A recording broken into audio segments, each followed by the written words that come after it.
Welcome to Kids Health Decoded. I'm Dr. Matt, a specialist paediatrician based here in Australia and fellow parent. Our guiding principle on this show is simple. Parenting's hard. Misinformation makes it harder. If you're a parent feeling overwhelmed by your social media feed, conflicting advice, and the constant pressure to get it right, this podcast is for you. This is your go-to guide for evidence-based insights that bring clarity and confidence. Today, we are decoding the chaos of modern parenting from every angle. First, in decoding your feed, we'll tackle the viral trends filling your social media, from a brilliant AI bedtime hack to the dangerous egg crack challenge. Then, in your questions decoded, we'll answer the top worries from you, our listeners. After that, in the research decoded, we'll break down 5 brand new studies on everything from snacks in your pantry to a surprising sweet spot for teen sleep. And finally, we'll take a deep dive into one of the most confusing and emotionally charged topics for new parents, the tongue tie controversy. And I'll share my personal journey from researcher to co-author of the New Zealand National Guidelines. It's time to replace anxiety with confidence. So grab yourself a nice warm cuppa and let's get started. Decoding your feed. If you're a parent online, your feed is a wild mix of advice. Some of it's brilliant, some of it baffling, and some is downright dangerous. In our first Decoding Your Feed segment, we're going to sort the helpful from the harmful, and we'll start with a trend that I actually love. Trend number 1, ChatGPT bedtime stories. You may have seen this one. Parents using AI like ChatGPT or Gemini to generate custom bedtime stories for their kids. My verdict? Helpful. This is a fantastic tool for creativity and connection, and it's one I've used myself. My son is eczema, and we were trying to get him to wear special gloves at night. He was a bit nervous and hesitant at first, and I'd seen this trend and thought, this is a perfect chance to try it. I gave it a simple prompt about a brave boy who put on special gloves at night, and it crafted this wonderful story for us. In his sleep, his boring night gloves transformed into magical gauntlets, and he used them to save an underwater kingdom of narwhals. By the end of the story, he was dubbed Sir, Knight of the Brave Hands. It completely reframed the experience for him, turning something he was anxious about into something positive and heroic. It's a perfect example of how this technology can help reduce parental burnout while making challenging moments special. It's a great low-risk use of new technology. But not everything online is so benign. Trend number 2, Sephora Kids. This is the trend of young children, some as young as 7 or 8, using complex multi-step skincare routines with active anti-aging ingredients. The verdict here is clear. It's harmful.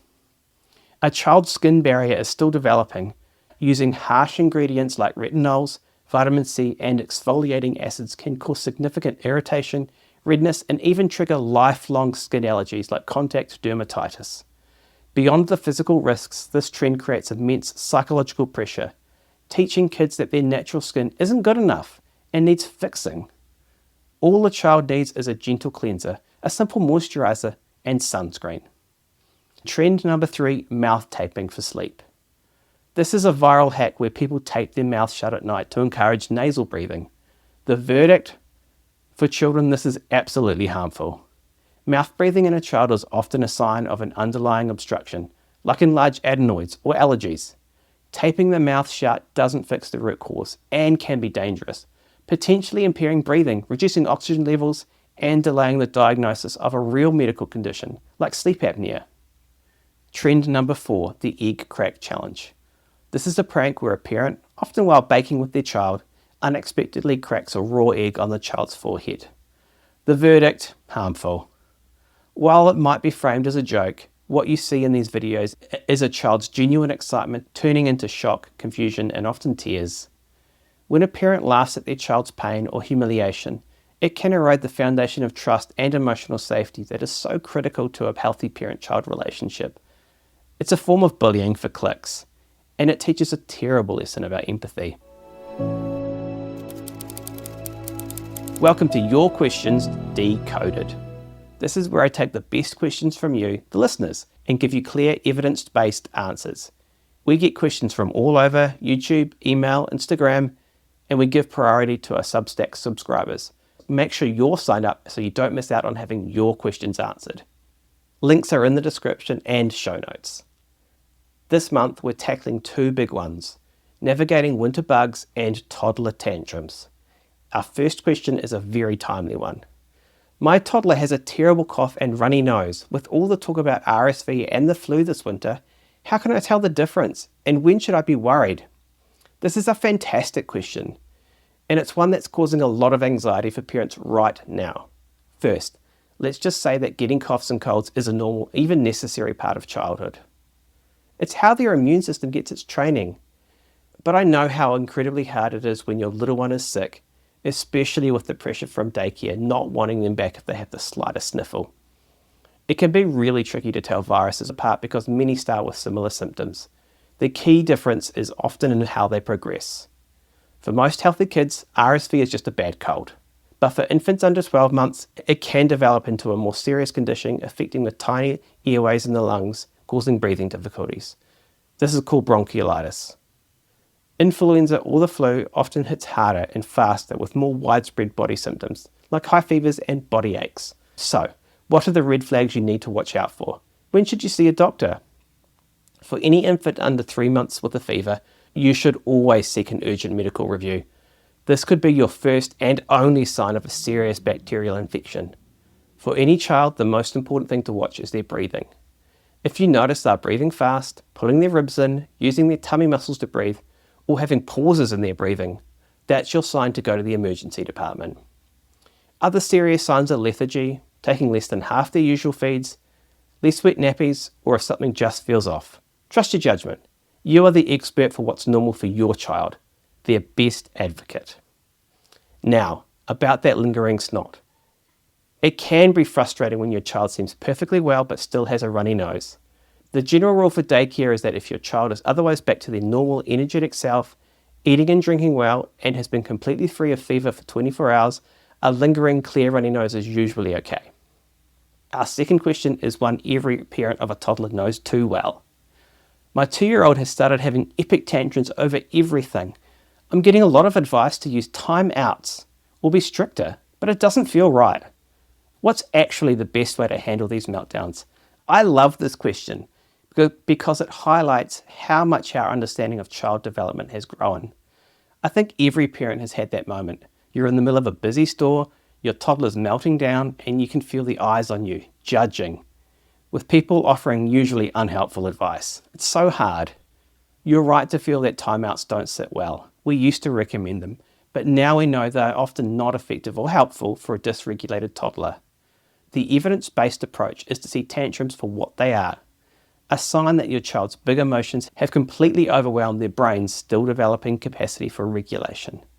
They aren't giving you a hard time, they are having a hard time. So the goal isn't to punish the emotion, it's to co-regulate with them. You become their calm anchor in the storm. It's hard, but it looks like this. Get on their level. Physically get low, stay close, and keep your voice soft. You are their safe space. Validate the feeling. Hold firm on the boundary. You could say, "You're so angry that we have to leave. I see you." It's okay to be angry, but it's not okay to hit. You are showing them that you understand their feeling is valid, but the action isn't. Model the way through. By staying calm yourself, you are literally showing their developing brain how to manage big emotions. It's hard, especially in public, but I promise it will pass. By showing them how to navigate these feelings, you're not just stopping a tantrum. You're teaching your child how to manage their emotions for the rest of their life. What suspect trends have you come across? Let me know and I might cover it next month. The Research Decoded. Welcome to the Research Decoded, where we translate complex new studies into clear, actionable takeaways for parents and professionals. Now, before we dive in, I want to address the elephant in the room. We're about to discuss 3 studies that touch on childhood obesity. This is a sensitive topic, and I want to be very clear about the goal here. This is not about weight stigma, shame, or creating anxieties around food. It's about health.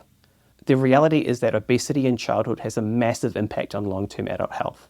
And our job as parents and clinicians is to give our kids the best chance at a long, healthy life. While we must always be mindful of the risks of disordered eating, the public health challenge of obesity is significantly larger and growing. So, let's approach this conversation from a place of support, health, and empowerment, focusing on building healthy habits, not just numbers on the scale. Study number 1, ultra-processed foods and childhood obesity. First up, a major study from JAMA on the snacks that filled our kids' lunchboxes. The findings, especially for boys, are a wake-up call, but the solution is simpler than you think. This was a strong, large prospective cohort study. That just means researchers followed the same large group of children, in this case over 2,000 of them, over several years to see how things change over time. They found that at age 3, ultra-processed foods made up a staggering 45% of their daily energy intake. The key finding was that every 10% increase in these foods was linked to an almost 20% greater odds of having overweight or obesity by age 5, with boys being most affected. Evidence rating is strong. Following a large group of kids for years gives us powerful information about the links between diet and health. Takeaway for parents. This isn't about guilt. The simple decoded message is to focus on small, sustainable changes. The single best thing you can do is swap out just one processed snack per day for a whole food, like fresh fruit, chopped veggies, or a hard-boiled egg. The takeaway for clinicians is that this data supports embedding simple, whole food guidance into our 2 and 3-year-old well-child checks. It's a critical window for intervention. Study number 2, digital obesity prevention. Can a simple text message actually help prevent childhood obesity? A new trial published in JAMA put it to the test, and the results are promising. This was a moderate-strength, multi-centered, randomized controlled trial. That's the gold standard for medical research, where one group gets an intervention, in this case, personalized SMS support, and the other group doesn't, so you can directly compare the results. It took 900 infants, and on top of usual clinic visits, sent their parents these supportive texts. Over 2 years, the simple digital check-in significantly lowered weight for length trajectory, compared to the group that only had clinic visits.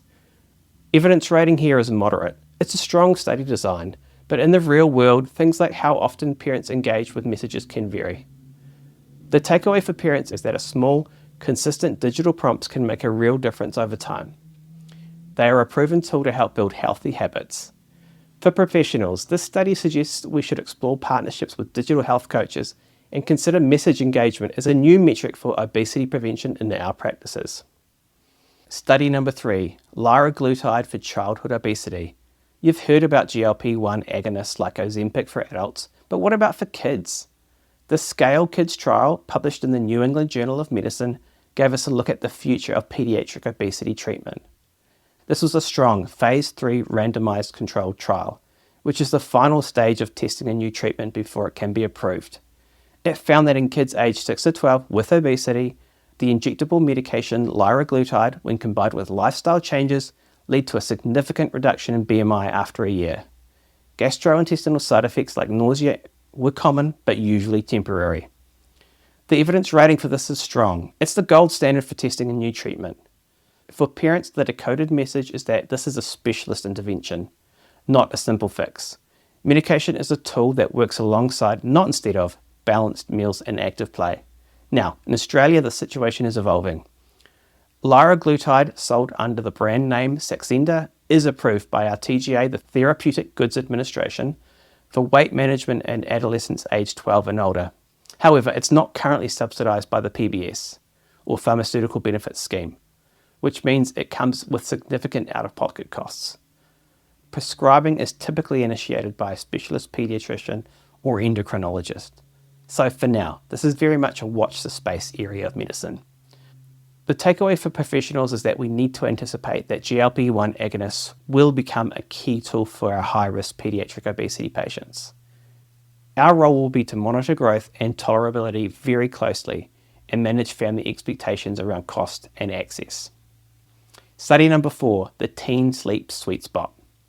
Is your teen's weekend sleeping helping or hurting their mental health? Let's decode new data that suggests there is a sweet spot. This was an observational analysis. meaning researchers looked at data from nearly 2,000 adolescents and observed patterns without doing an intervention. It found that teens who got an extra 1.5 to 2 hours of extra catch-up sleep on weekends reported lower anxiety than those who got much less or much more. The evidence for this is emerging. It's a large sample size, which is great, but it's observational and relies on self-reported mood measures. We need more research to confirm this. For parents, the decoded takeaway is that more isn't always better. Oversleeping can disrupt their body clock. Aiming for a consistent weekend sleep-in of about 90 minutes to 2 hours could be a protective factor for your teen's mental health. For professionals, this gives us specific, targeted recommendations for adolescent mental health visits. A weekend sleep window of 1.5 to 2 extra hours, which is more actionable than a generic message to just get more sleep. Study number 5, the hidden dangers of vapes. Finally, a sobering report on what's really inside teen vapes. It's not just about nicotine and the hidden dangers, which are linked to serious acute mental health crises. This was a lab analysis of confiscated vape cartridges, supported by case series data. The evidence is of moderate strength, but the findings are alarming. Up to 40% of the cartridges contain synthetic cannabinoids, which have been linked to acute psychotic episodes and hospital presentations. The evidence rating here is moderate. Toxicology data is strong, but it's not a controlled trial. For parents, the decoded message is that conversations with your teen must evolve beyond nicotine. It's not just about addiction, it's about immediate, unpredictable risks to their mental health. For professionals, we need to add synthetic cannabinoid exposure to our differential diagnosis when screening adolescents presenting with new anxiety or psychosis. When presenting with new onset psychosis or severe anxiety, it's a critical question to ask.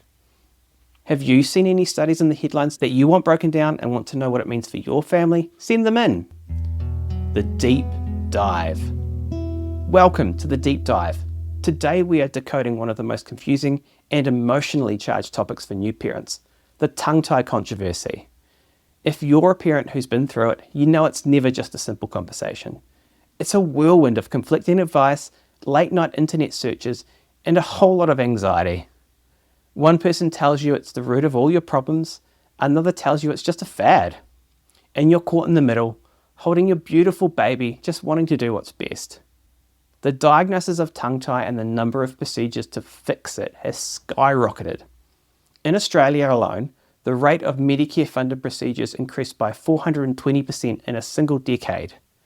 My goal today is not to give you just one more opinion, but to show you the evidence and the framework of care that I had the privilege of helping to build. My journey with this started when I was just a paediatric trainee. I saw the surge in procedures and asked a simple question. What happens after the snip? So, I led a nationwide surveillance study in New Zealand.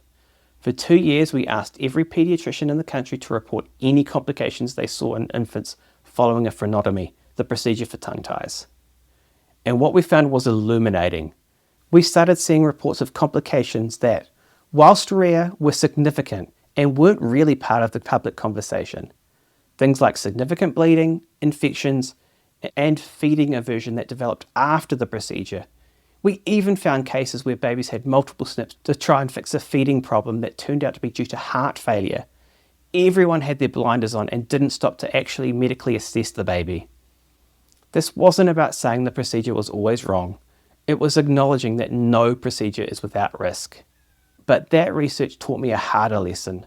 Data on its own is usually not enough to create change. Before the tongue-tie work, I was tasked with leading a clinical audit on neonatal falls. When a newborn baby is accidentally dropped in hospital. The resistance I faced was immediate and intense. It wasn't a resistance to the evidence. It was a resistance rooted in ideology, in deeply held beliefs about co-sleeping. The breakthrough didn't come when I presented more data. It came when I stopped talking and started listening. I sat down with the midwives, the nurses, the senior doctors, the very people who were most opposed. The breakthrough didn't come when I presented more data. It came when I stopped talking and started listening. I sat down with the midwives and the nurses, the very people who were most opposed, and I asked them about their goals, and I discovered that under all their ideological armour We all wanted the exact same thing, to keep babies safe. That experience taught me the most important lesson of my career. Change doesn't happen when one side wins. It happens when you build a big enough table for everyone to sit down and agree on a shared purpose. And that lesson was the single most important tool I brought with me when I was invited to help create the New Zealand National Evidence-Based Guidelines for Tongue Ties. We brought everyone to the table: midwives, lactation consultants, dentists, surgeons, and crucially, parents. That guideline is built on one of the core principles that I want you to take with you: function over appearance. Many babies have a visible piece of tissue under their tongue. That's normal. The only question that matters is this: is that tissue actually causing a significant problem that cannot be resolved with excellent lactation support first? We have to treat the problem, not just the anatomy. So, what does that mean for you right now? It means that you are in the driver's seat, and I want to give you the tools to decode the conversation with your healthcare team. Based on these principles, here are the 4 questions you can and should ask your provider. Question number 1. What is the specific functional problem we are trying to solve? This moves the conversation away from just what the tongue looks like and focuses on the actual issue, whether it's latch, milk transfer, or maternal pain. Question number 2. Before we consider a procedure, what are our non-surgical options?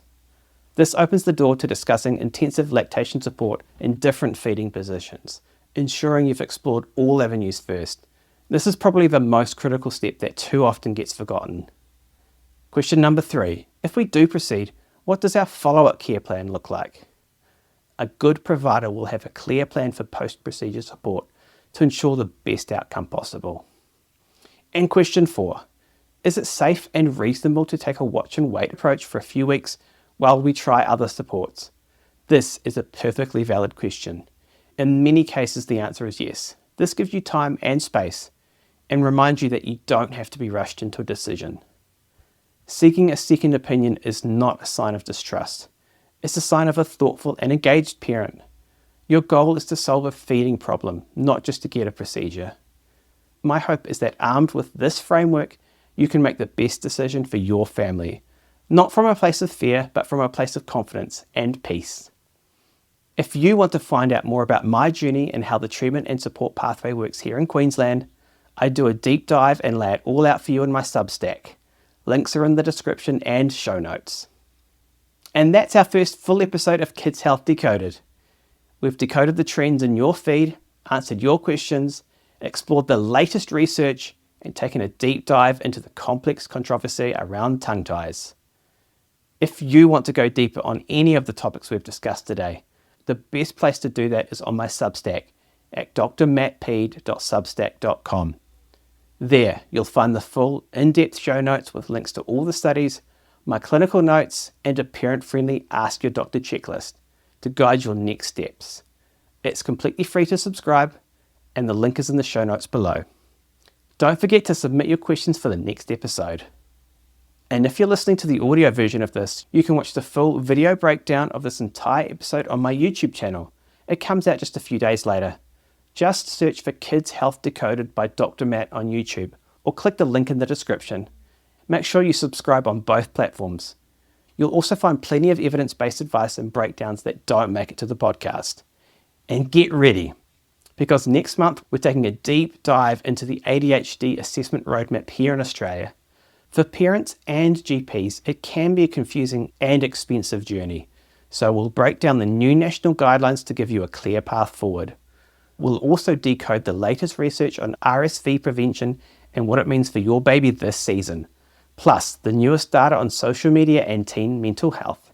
Also, we're always on the lookout for the next viral trend that's leaving parents confused or worried. So if you see something in your feed that you want decoded, let us know in the comments on YouTube or Substack, and we'll break down the most important ones next month. Subscribe now so you don't miss it. Disclaimer: the information in this podcast is for educational and informational purposes only and does not constitute medical advice. The content is not intended to be a substitute for professional medical advice, diagnosis, or treatment. Always seek the advice of your own physician or other qualified health provider with any questions you may have regarding a medical condition. I'm Dr. Matt. Thank you for joining me. Stay informed, not overwhelmed. See you next time.